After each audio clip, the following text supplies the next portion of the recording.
Sir ಈಗ star war ಜೋರಾಗಿದೆ.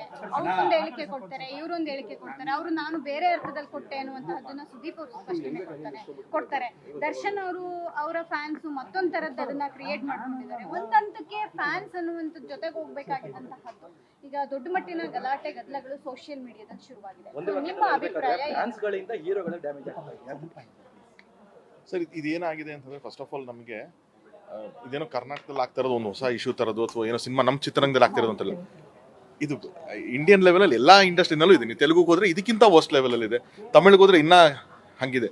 So ಹಾಗಾಗಿ ಒಂದೇನು ಅಂತಂದ್ರೆ ಈಗ ಕೆಲವು ಕಮೆಂಟ್ಸ್ ಬರುತ್ತೆ ಅಂತ ಹೇಳ್ತೀವಿ, ನೆಗೆಟಿವ್ ಕಮೆಂಟ್ಸ್ ಬರುತ್ತೆ.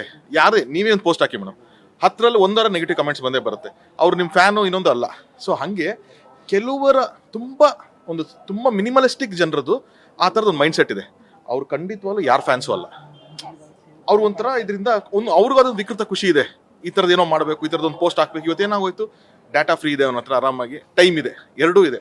ಸೊ ಹಾಗಾಗಿ ನೀವು ಯೂಟ್ಯೂಬಲ್ಲಿ ಒಂದು ವಿಡಿಯೋ ಹಾಕಿ, ನೀವೊಂದು ಪೋಸ್ಟ್ ಹಾಕಿ, he just needs one situation to put something.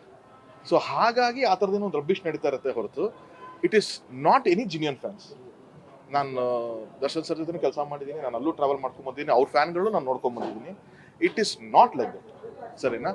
ಅವರು ಸಿನಿಮಾಗೆ ಸಪೋರ್ಟ್ ಮಾಡೋದು, ನಾನು ಇಂಟ್ರಾಕ್ಷನ್ ಮಾಡಿದ್ದೀನಿ ಸರ್. ನಾನು ಒಂದು ಫ್ಯಾನ್ಸ್ ಮೀಟ್ ಅಂತಾನೆ ಮಾಡಿದ್ದೀನಿ. ನಾನು ಅವರೆಲ್ಲ ಹೆಂಗೆ ಇಂಟ್ರಾಕ್ಟ್ ಮಾಡ್ತಾರೆ ಅಂತ ನಾನು ನೋಡಿದ್ದೀನಿ. ಎಷ್ಟು ಚೆನ್ನಾಗಿ ಮಾತಾಡ್ತಾರೆ. ಅವ್ರಿಗೆ ಇಷ್ಟು ಪೂರ್ತಿ ಅವ್ರ ಕಾನ್ಸಂಟ್ರೇಷನು ಸಿನಿಮಾ ಹೆಂಗೆ ಚೆನ್ನಾಗಿ ಮಾಡಬೇಕು, ಪಬ್ಲಿಸಿಟಿ ಹೆಂಗೆ ಮಾಡಬೇಕು ಅನ್ನೋ ಥಾಟ್ ಪ್ರೊಸೆಸಲ್ಲೇ ಇರ್ತಾರೆ. ಈ ಕಡೆ ನಾನು ಸುದೀಪ್ ಸರ್ ಜೊತೆನೂ ಅವಾಗೆಲ್ಲ ಕೆಲಸ ಮಾಡಿದ್ದೀನಿ, ಒಡನಾಟ ಇಟ್ಕೊಂಡಿದ್ದೀನಿ, ನಾನು ಅಲ್ಲೂ ನೋಡಿದ್ದೀನಿ.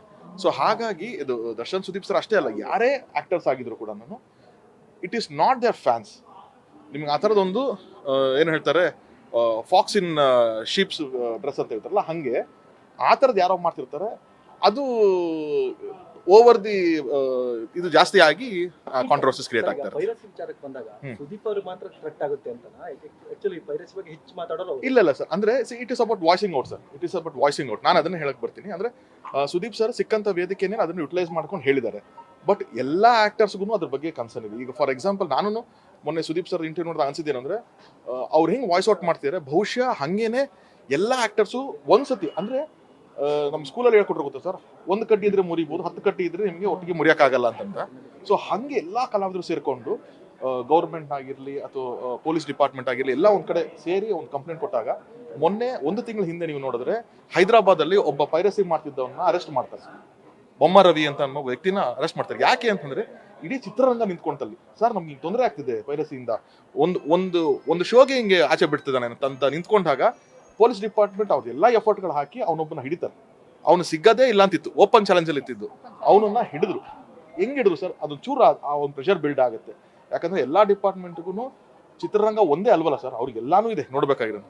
ಸೊ ನಮ್ಮ ಇದನ್ನ ನಾವೇ ಹೇಳ್ಕೋಬೇಕು.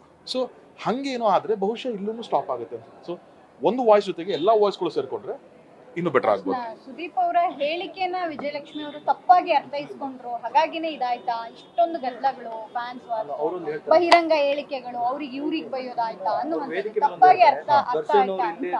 ಈಗ ಬೆಂಗಳೂರಲ್ಲಿ ಒಬ್ರು ಇರ್ತಿರ್ಲಿಲ್ಲ, ಇವತ್ತು ಅವ್ರು ಮಾತಾಡ್ತಾ ಇದ್ದಾರೆ ಅಂತ ಈ ಹೇಳಿಕೆಗಳು ಕೆಲವೊಂದ್ ಕಡೆ ಫ್ಯಾನ್ಸ್ ಗಳ ನಡುವೆ ಜಗಳ ಆಗುತ್ತೆ. ಅದೇ ಸರ್, ಇದು ಅಗೇನ್ ಇಟ್ ಸರ್ ಹಿಂಗಾಗತ್ತೆ ಅಂತಂದ್ರೆ ಇಂಗ್ಲಿಷಲ್ಲಿ ಒಂದು ಮಾತು ಹೇಳ್ತಾರೆ, ನಿಮಗೆ ನಾನು ಏನ್ ಹೇಳ್ತಿದ್ದೀನಿ ನಾನು ಅದಕ್ಕಷ್ಟೇ ರೆಸ್ಪಾನ್ಸಿಬಲ್, ನೀವೇನು ಅರ್ಥ ಮಾಡ್ಕೊಂತಿದ್ದೀರಾ ಅದಕ್ಕೆ ನಾನು ರೆಸ್ಪಾನ್ಸಿಬಲ್ ಅಲ್ಲ ಅಂತ.